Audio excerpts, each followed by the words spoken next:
Dragi prijatelji iz Demokratske partije socijalista Crne Gore, veliki pozdrav vam šaljem iz Prištine u ime pokreta Vedvendosje i mladih Evropljana.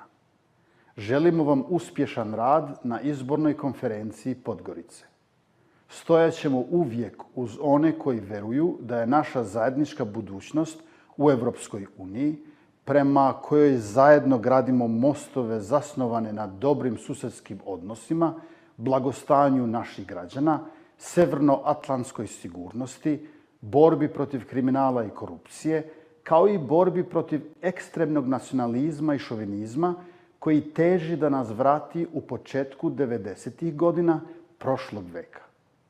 Neka današnja konferencija potvrdi evropski, građanski i progresivan karakter vaše partije kao i pravedan put. Srećno!